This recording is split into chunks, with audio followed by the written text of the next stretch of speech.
안녕하세요. 오늘도 사연 살롱을 찾아주셔서 감사합니다. 경기도에서 9살 딸아이를 키우는 30대 여성이에요. 저는 돌싱 2년 차예요.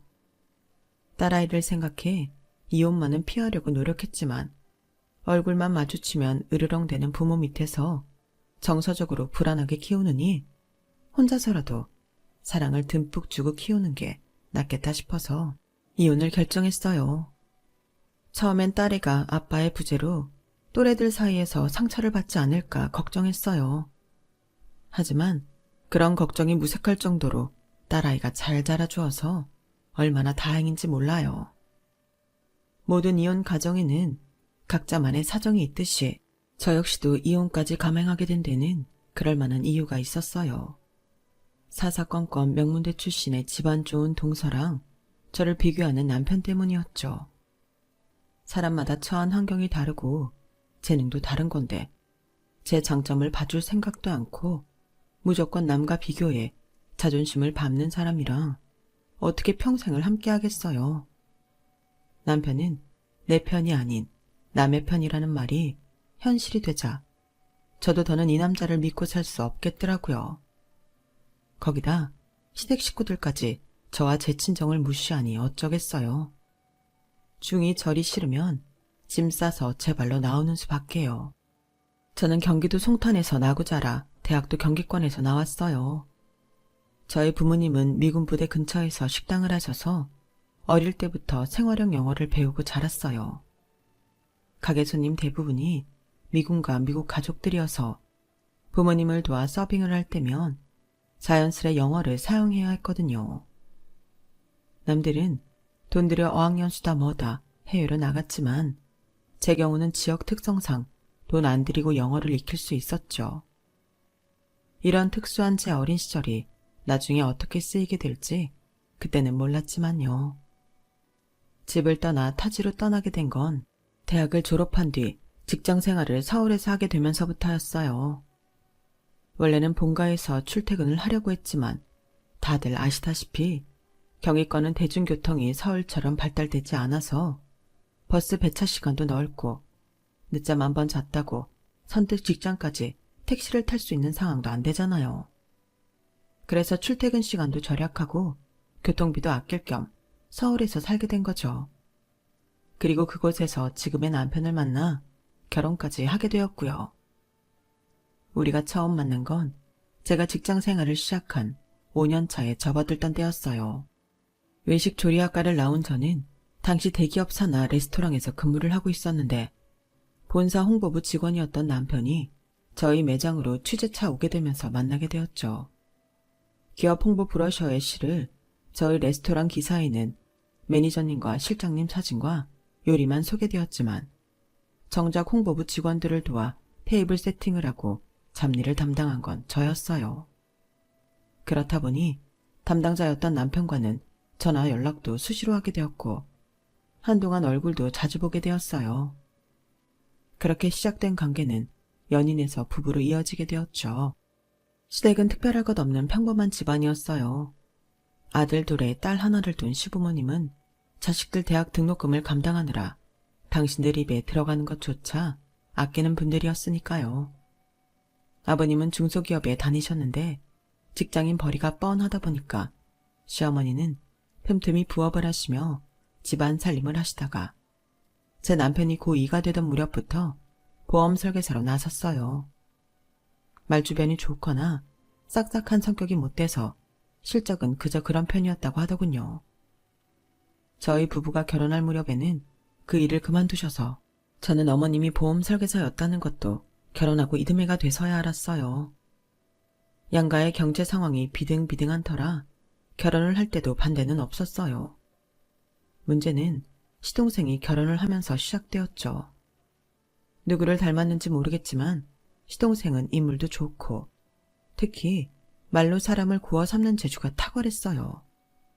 사기꾼을 했으면 일간지 일면은 충분히 도배할 인물이었죠. 그래서인지 변변한 학벌도 재력도 없는데도 돈 있는 집 딸을 만나 결혼까지 하게 되었죠. 그리고 제 불행은 시작됐어요. 동서가 시집을 올 때 동서 친정에서는 시동생한테 회사를 차려주었어요. 딱 봐도 말만 뻔지르르 하지 능력은 쥐뿔도 없는 인간인데 뭘 믿고 회사까지 차려줬는지는 모르겠지만 그 일로 저는 시댁에서 욕받이 신세가 되었어요. 특히 집안 행사가 있을 때면 시어머니는 히스테릭한 모습까지 보였어요. 동서한테 쌓인 스트레스까지 저한테 몽땅 풀었거든요. 아무리 며느리 덕은 보게 되었어도 시어머니 눈엔 며느리 흠만 보이기 마련이니까요. 하지만 만만한 집 딸도 아니고 무려 자기 아들 회사까지 차려준 집딸인데 함부로 시어머니 질을 할 수 있나요? 그러니 그쪽으로 갈 화를 저한테 풀었던 거죠. 동서는 있는 집 자식답게 절약이라는 건 해본 적도 없는 사람이었어요. 물건을 사도 가격은 생각 않고 무조건 제일 좋은 걸로 잔뜩 사다 날랐고 그걸 다 쓰기도 전에 새로운 물건을 사들이는 사람이었거든요.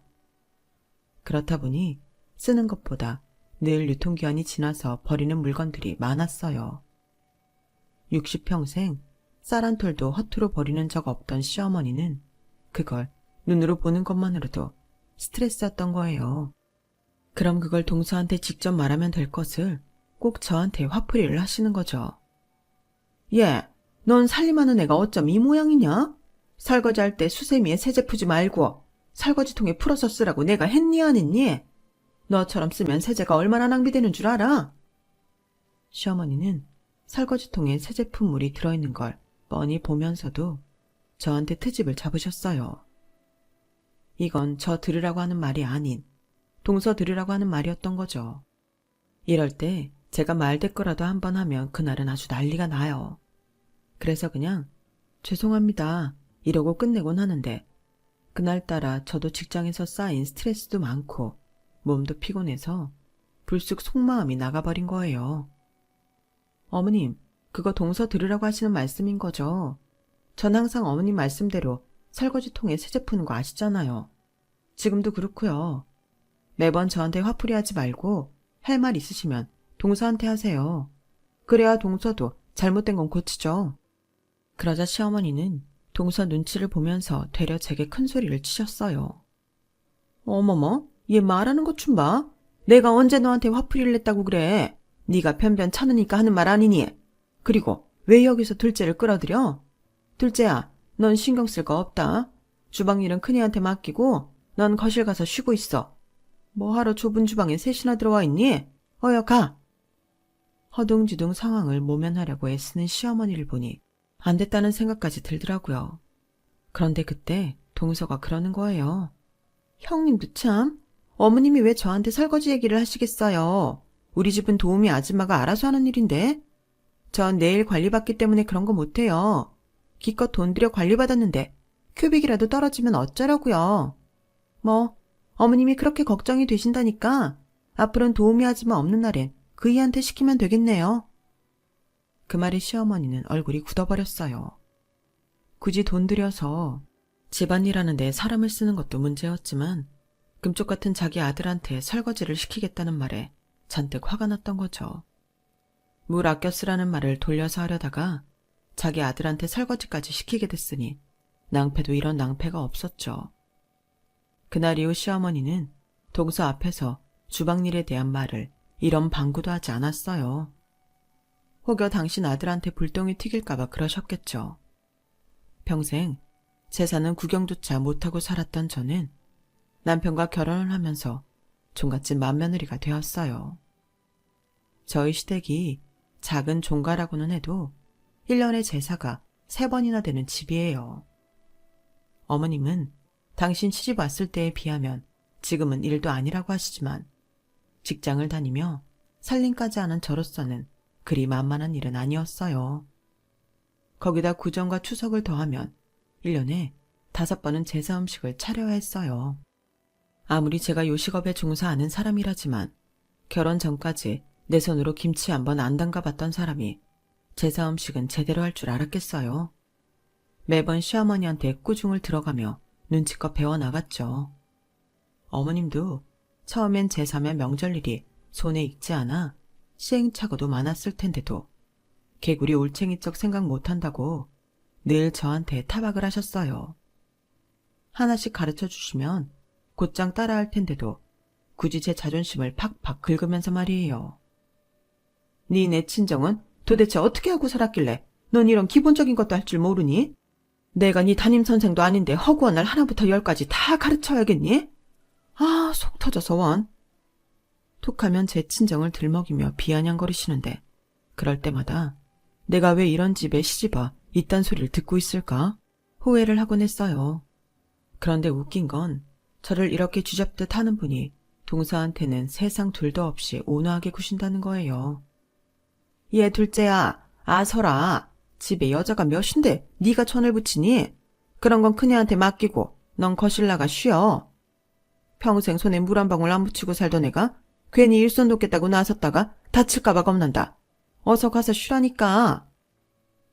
똑같은 며느리인데도 동서한테는 어찌나 살갑게 대해주시는지 서운하다 못해 눈물이 다 날 지경이었어요.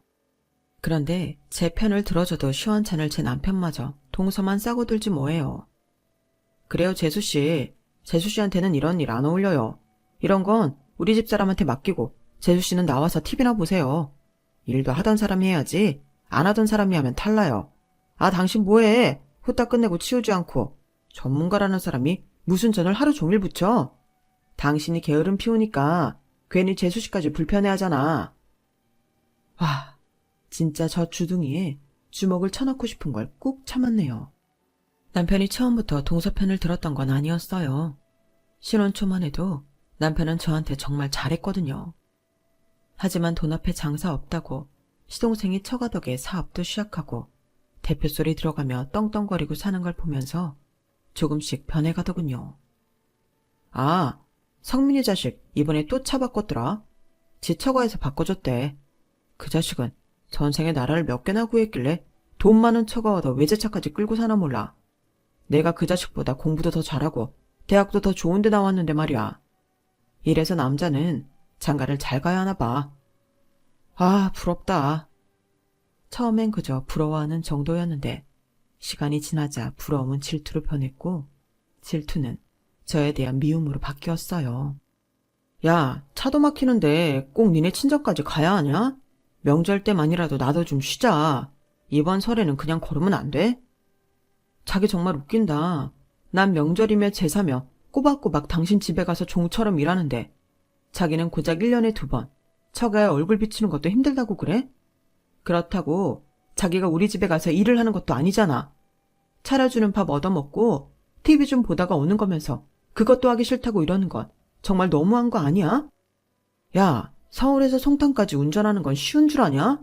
경차 끌고 거기까지 가려면 내가 얼마나 피곤한지 네가 아냐고. 누구처럼 외제차 한 대 뽑아주고 이러면 나도 못 가겠다는 소리는 안 하지. 솔직히 우리나라에 돈 있는 처가 얻어서 외제차 끌고 다니는 사람이 몇이나 되겠어요. 그런데도 남편은 마치 남들 다 받고 사는 거 자기만 못난 처가 만나 고생하는 것처럼 늘 타박이었죠. 그러다 제가 출산을 하고 일을 쉬게 되면서는 아주 당연하다는 듯 제 친정엔 발길을 끊었어요. 그렇게 몇 년이 지나는 동안 명절에 친정을 찾는 건 저와 제 딸 아이뿐이었어요. 그러다 친정엄마 환갑을 맞아 이번만큼은 남편도 함께 가야 할 것 같아서 함께 가자고 말을 했더니 대뜸 화를 내지 뭐예요. 돈도 내가 버는데 내 손으로 운전해서 니네 집까지 가자고? 싫어. 난 못해. 그렇게 친정 부모 보고 싶으면 너 혼자 가. 돈도 못 버는 주제에 어디서 날 기사 취급하려 들어? 자기 진짜 말 이상하게 한다. 내가 일하기 싫어서 일 그만뒀니? 애를 봐야 하니까 그런 거 당신도 알잖아. 어떻게 매번 말을 그렇게 해? 그렇게 혼자 돈 버는 게 심통나면 당신이 육아해. 내가 나가서 돈 벌어 올 테니까. 다른 날도 아니고 저희 엄마 환갑이라서 친정에 내려가 밥 한 끼 하자는 건데도 이 난리를 피우더라고요.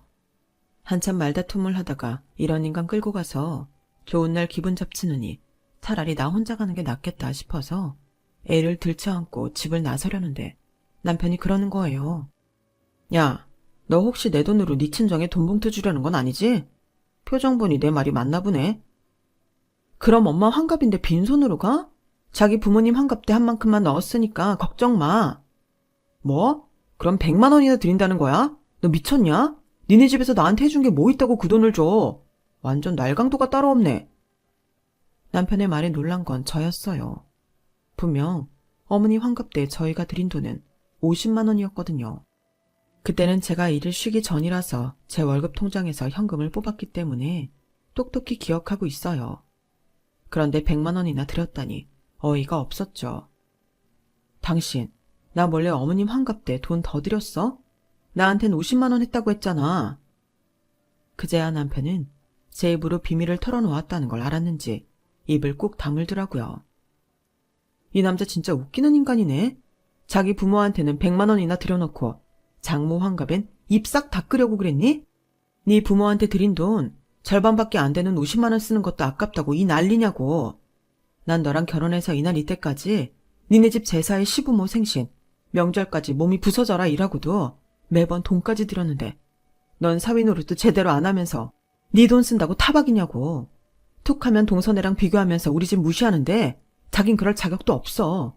적어도 네 동생은 처가에서 받은 만큼 그 집에 하는 것도 있으니까. 근데 자기는 어때? 아무것도 안 하면서 받기만 바라잖아. 자기는 우리 집이 아니라 동선의 집에 장가를 갔어도 대접받고 살긴 그런 인간이야. 가는 게 있어야 오는 것도 있는 거라고. 저는 딸아이를 끌어안고 집을 나섰어요. 2시간 넘게 전철을 갈아타고 친정으로 향하는 내내 저는 속으로 울었어요. 커다란 눈을 말똥거리며 저를 올려다보고 있는 딸아이 때문에 차마 눈물을 흘릴 수 없었거든요. 그날 친정에서 엄마 환갑연을 마치고 돌아온 저는 다시 일을 하기로 결심했어요. 어린 딸애한테는 미안하지만 제 손으로 돈을 벌어야 지금보다 당당하게 살 수 있을 것 같았거든요. 어린 딸을 어린이집에 맡기고 돌아서는 건 매일 아침 지옥을 맛보는 것처럼 제겐 힘든 일이었어요. 다행히 어린이집 선생님들이 저처럼 일하는 엄마들 마음을 잘 헤아려 주셔서 조금이나마 마음을 놓고 일을 할 수 있었죠. 제가 들어간 곳은 대기업에 다니다 은퇴 후 제2의 삶을 시작한 60대 사장님이 하는 파스타 가게였어요. 규모도 작고 주택가에 위치한 곳이라 아는 사람들만 찾는 가게였죠. 사장님 부모님이 사시던 2층짜리 단독주택을 개조해 만든 가게라서 레스토랑이라는 느낌보다는 8, 90년대 중산층 가정 같은 분위기였어요. 거기다 사장님이 30여 년간 해외 출장을 다니면서 사모은 아기자기한 소품들이 더해져서 내부는 이국적인 분위기가 났어요. 이런 분위기 탓인지 주 고객은 30, 40대 여성들이었어요. 손님 중에는 아이들을 유치원이나 학교에 보내고 애들 친구 엄마끼리 모여 식사를 하는 학부형들도 있었는데 가끔 사장님을 통해 아이 생일 캐터링을 의뢰하는 일도 많았어요. 처음엔 거절을 했었는데 하루는 사장님이 그러시더라고요. 앉아서 손님을 기다리는 식당도 필요하지만 손님을 찾아가는 식당도 괜찮지 않을까 해요. 시대가 변하면 식당도 변해야죠. 그래서 말인데, 나경씨, 본격적으로 캐터링 사업 해볼 생각 없어요? 내가 이래봬도 영업적으로 잔뼈가 굵은 사람이라 나경씨가 하겠다고 하면 영업 쪽은 내가 뚫을 수 있을 것 같은데 말이에요. 일전에 나경씨가 점심밥으로 만들어준 버거랑 나초를 먹어보니 상품성이 있어 보였거든요. 어때요? 생각 있어요? 뜻밖의 제안이라서 그 자리에서 바로 대답을 해드릴 수는 없었어요. 그래서 일단 생각을 해보겠다고 말씀드렸죠. 사장님 밑에서 일한 지 3년 가까이 되었지만 한 번도 급여가 밀리거나 주방 일에 참견을 하신 적은 없었어요.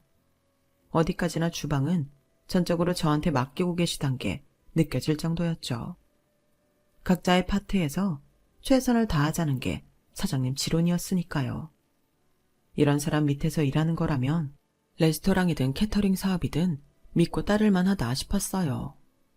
게다가 일방적인 고용 형태가 아닌 수익을 나누는 동업 형태였기에 잘만 되면 지금과는 비교도 안 될 만큼의 수익을 얻을 수 있었죠. 다만 잘 안 됐을 경우 매달 벌어들이던 고정 수입이 위태로워진다는 점도 간과할 수 없었어요. 그래서 망설이고 있는데 그런 상황에 남편이 제 등을 떠밀어주지 뭐해요. 역시 명문대 출신 재수 씨는 달라. 이번에 예은이 강남에서 유명한 영어 유치원에 들어갔다더라고.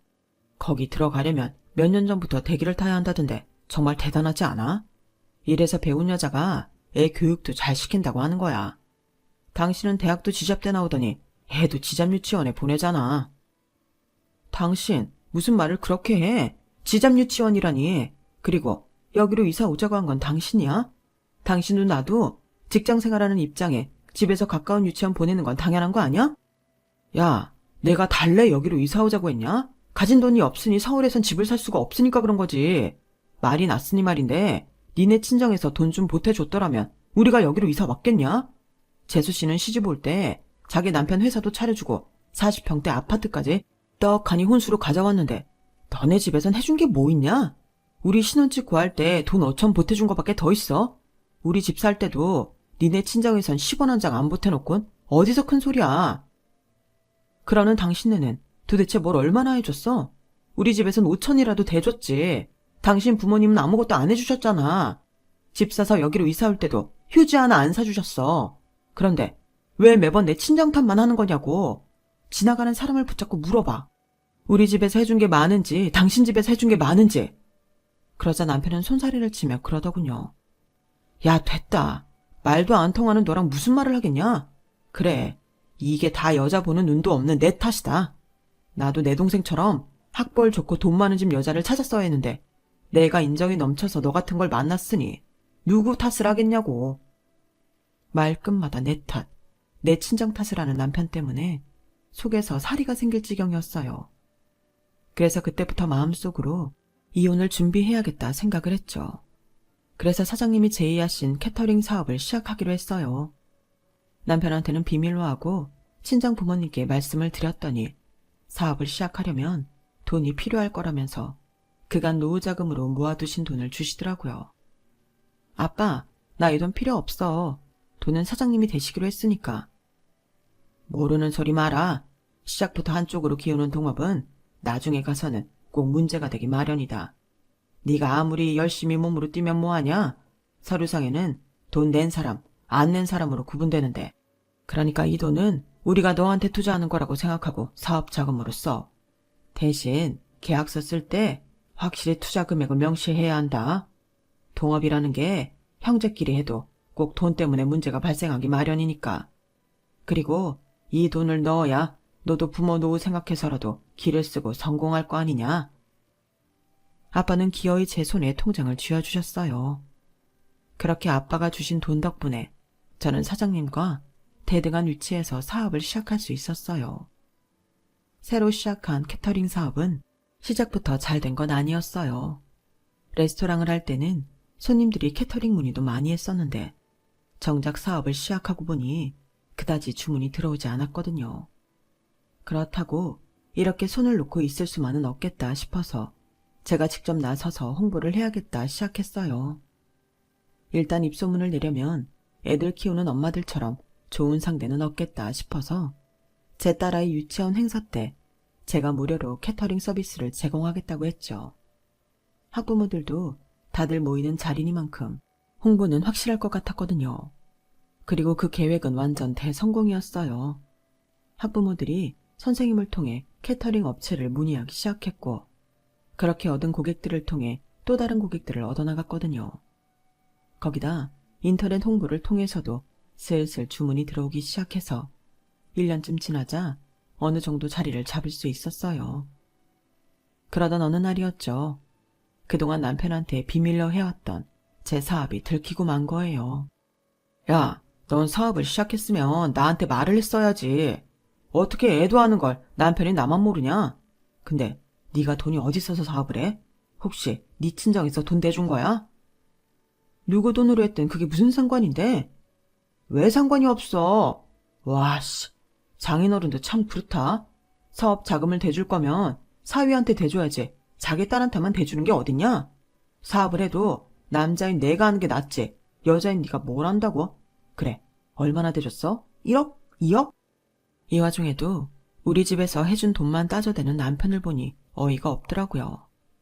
이런 걸 믿고 남편이랍시고 결혼한 내가 미친년이다 싶었죠. 어떻게 하면 힘 안 들이고 내 친정 돈을 빼먹을까만 고민하는 남편을 보니 하루빨리 자리를 잡아서 이 인간이랑 끝내야겠다는 생각만 더욱 간절했어요. 1억이든 2억이든 당신이 관심들 필요 없어. 난 친정아빠한테 받은 돈 없으니까. 사실 이 말은 틀린 건 아니었어요. 사장님이랑 동업을 시작할 때 계약서상의 투자자 이름을 분명히 명시했거든요. 제 이름이 아닌 저희 아빠 이름으로요. 그러니까 저희 아빠는 명백히 저희 사업의 투자자인 셈이었죠. 받을 돈이 없다는 말에 남편은 실망하는 표정이었어요. 하긴 니네 집에서 무슨 돈이냐. 아참, 다다음 주가 예인이 생일이라더라. 안 그래도 내가 재수 씨한테 회사 일을 부탁할 게 있어서 애 생일 선물 좀 챙겨주려고 했는데 잘 됐네. 네가 예인이 생일상 좀 차려줘라. 재수 씨 마음에 쏙 들게 잘해야 돼. 솔직히 내가 그걸 왜 하나 싶었어요. 그런데 순간 이참에 동서 주변 사람들한테도 홍보를 할 수 있는 좋은 기회가 아닌가 싶더라고요. 그래서 못 이기는 척 하겠다고 했죠. 그리고 2주 뒤 저는 동선의 집으로 준비한 음식들을 가지고 찾아갔어요. 우리 딸아이가 예은이 생일이라니까 따라가겠다고 해서 제 딸도 데리고 갔죠.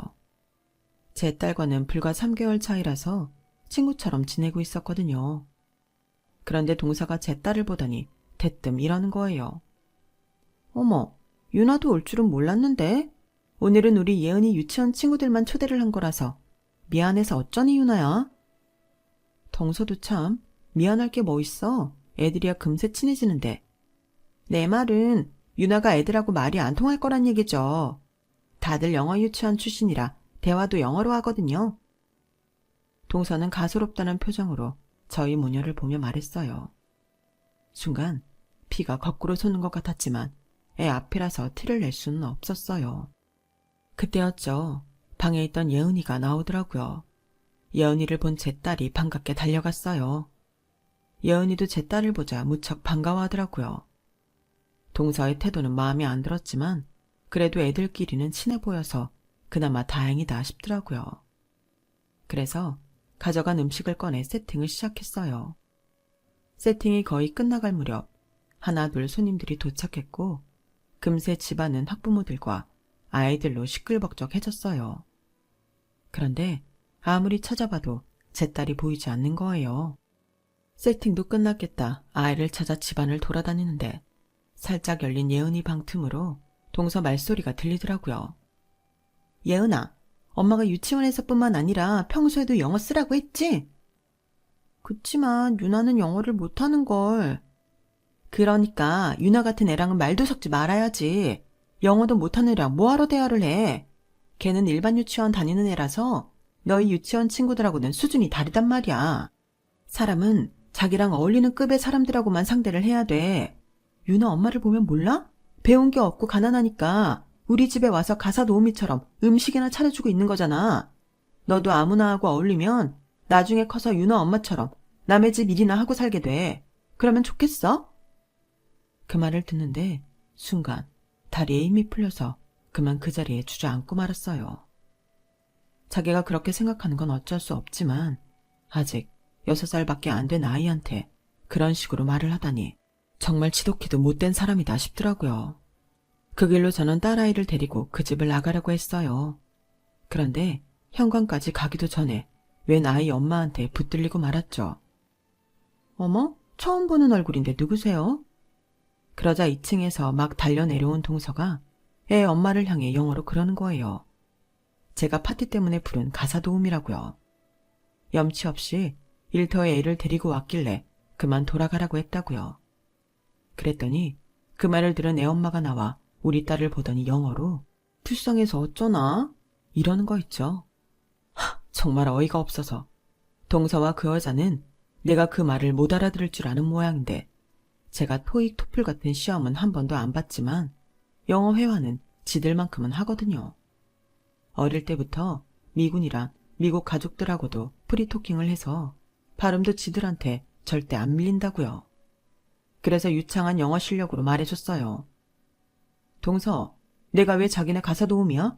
손이 형님한테 이따위로 굴면 안 되지. 교양 없게 시래. 그리고 그쪽은 처음 뵙는 분인 것 같은데 함부로 상대를 동정하지 마세요. 내가 누군 줄 알고 당신이 날 동정해? 건방지게. 남을 동정할 시간이 있으면 그 거지 같은 영어 발음이나 어떻게 해봐요. 어디서 배웠길래 발음이 그 모양이야? 아무튼 예은이 생일 선물로 해온 음식은 맛있게 먹길 바래. 큰엄마가 돼서 조카한테 생일상 한 번은 차려줘야겠다 싶어서 해온 음식이니까. 그럼 나 가볼게. 제 말에 동서랑 애엄마는 눈을 번쩍 뜨고는 벙찐 표정으로 서 있었어요. 집으로 돌아오는 차 안에서 저는 손이 바들바들 떨릴 정도로 화가 나 있었어요. 그런데 제 딸애가 그러지 뭐예요. 엄마, 예은이 말이야. 안 됐어. 응? 예은이가 왜? 아까 보니까 친구들이 예은이랑은 놀아주지 않더라고. 그래서 내가 물었더니 예은이가 그러더라. 자기가 영어를 잘 못해서 친구들이 말을 안 시키는 거라고. 유치원에서도 자기만 영어를 잘 못해서 애들이 말도 안 시킨대. 그래서 유치원도 가기 싫대. 그 말을 들으니 애 키우는 입장이라 그런지 남의 일 같지 않더라고요. 엄마, 난 영어 유치원 안 다닐 거야. 우리 유치원에서는 러시아에서 온 친구도 있고 네팔에서 온 친구도 있지만 다 친하게 지내거든. 그런데 예은이네 유치원에서는 안 그런데. 친구들끼리도 영어 잘 못하면 친구 안 시켜준대. 그런데 엄마, 아까 작은 엄마한테 뭐라고 말한 거야? 엄마가 영어로 막 말했잖아. 아, 그거 예은이한테 생일 축하한다고 전해달라고 그랬어. 딸 얘기를 들어보니 예은이가 안 됐다는 생각이 들었지만 그러면서도 한편으로는 우리를 무시하던 동서를 생각하니 고소하다는 생각도 들었어요. 그리고 그날 밤 집에 돌아온 남편은 제게 욕설을 퍼부으며 난리를 쳤어요. 내가 재수씨한테 잘하라 그랬지. 도대체 당신이 무슨 짓을 벌였길래 재수씨가 그 난리를 쳐. 그리고 남의 애 생일잔치에 유나는 왜 데려가서 개쪽을 팔아. 다들 영어 유치원 다니는 애들이라 말도 안 통할 텐데 굳이 애한테 그런 꼴을 보여야겠어? 하긴 너부터가 그 사람들이랑은 말이 안 통할 텐데 애 걱정은 됐겠냐? 애미가 무식해서 괜한 자식만 고생이지. 암튼 내일 당장 재수씨 찾아가서 싹싹 빌어. 나 이번에 재수씨 처가 도움 못 받으면 회사 잘릴지 모르니까 어떻게든 재수씨 구워 삶으라고. 그 말을 듣는데 아, 이 인간과는 여기서 끝이구나 싶었어요. 그래서 그간 마음에 담아두었던 모진 말을 깔끔하게 쏟아 부어주었죠. 놀고 자빠졌네. 야, 넌 그 여자가 네 딸을 두고 뭐라고 했는지 알고나 그러니? 예은이한테 그러더라. 우리 예은이는 가난한 부모 밑에서 자라서 영어도 못하니까 앞으로는 말도 섞지 말라고. 넌 네 자식이 그런 대접을 받는데도 그 집 도움을 받고 싶니? 그래, 나도 오늘 내 사업 홍보나 하려고 그 집에 갔었어. 근데 가보니 알겠더라. 개처럼 버는 것도 좋지만 개 같은 것들한테 내 새끼 욕 보이면서까지 돈 벌 필요는 없겠다고 말이야. 그리고 내가 왜 걔들하고 말이 안 통하니? 영어를 못하는 건 너지 내가 아니야. 내가 지금까지 한 말 영어로 읊어줄까? 이 돈에 미쳐서 자식까지 팔아먹을 개차방 같은 인간아. 정신 차려. 제정신 박힌 사람이라면 너 믿고 투자 안 해. 지 힘으로 어떻게든 성공할 생각은 않고 남의 도움으로 큰소리치고 살 생각만 하는 인간을 어떻게 믿겠니? 네 주제가 그 정도인데 누가 널 대우해주겠냐고. 내가 진작 너란 인간의 됨됨이를 알아챘다면 좋았겠지만 지금이라도 확실히 알게 돼서 다행이라고 생각한다. 우리 그냥 끝내자. 지 자식보다 재수씨 도움이 절실한 너는 가서 재수씨를 구워 삶든 삶은 김에 잡아먹든 네 벨 꼴리는 대로 하시라고요. 나랑은 여기까지 하는 걸로 합시다. 알았어? 그렇게 저는 남편과 이혼을 했어요.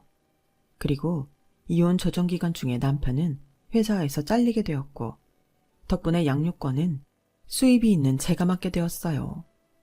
1년이 지난 지금 제 딸은 유치원 졸업을 앞두고 있어요. 내년 2월이면 친구들과 헤어져 초등학교 입학을 하게 되는데 다들 한 동네에 살고 있어서 한 학교에 배정될 확률이 높다고 하더라고요. 아참, 이혼을 하고도 저희 모녀가 이사를 안 한 데는 이유가 있어요.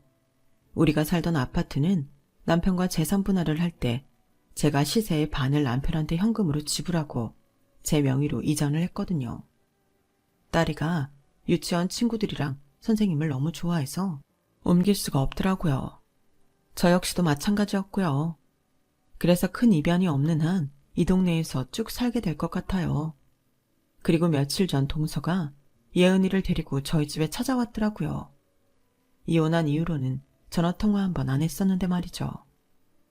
동서 혼자 찾아왔더라면 문도 안 열어줬을 테지만 예은이가 따라온 탓에 문은 열어줬어요. 예은이는 현관에 들어서자마자 제 딸을 보고는 힘차게 유나야! 하고 이름을 불렀어요. 그러자 동서가 어깨를 들썩이며 훌쩍이지 뭐예요. 이 여자가 왜 이러나 싶었는데 얘기를 들어보니 이해가 가긴 하더라고요. 그동안 예은이는 영어 유치원에 다니면서 같은 반 애들한테 따돌림을 심하게 당했었나 봐요. 이유는 영어를 잘 못한다는 거였죠.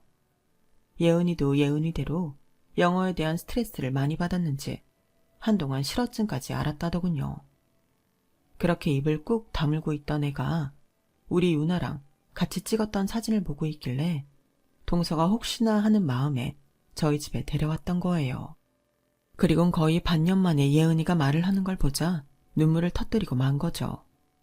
자식 앞에 장사 없다고 그날 동서는 저한테 사과를 했어요. 애를 위한 일이라고 생각했는데 결국 자식을 망치는 일이었다면서 엉엉 울더라고요. 한때는 죽일 듯이 미웠던 동서였지만 자식 때문에 처참하게 무너진 꼴을 보니 안 됐다는 생각이 들더라고요. 그래서 한동안은 주말마다 예은이를 우리 집에 보내라고 했어요. 유나랑 같이 지내다 보면 다시 예전 모습을 되찾지 않겠냐고요.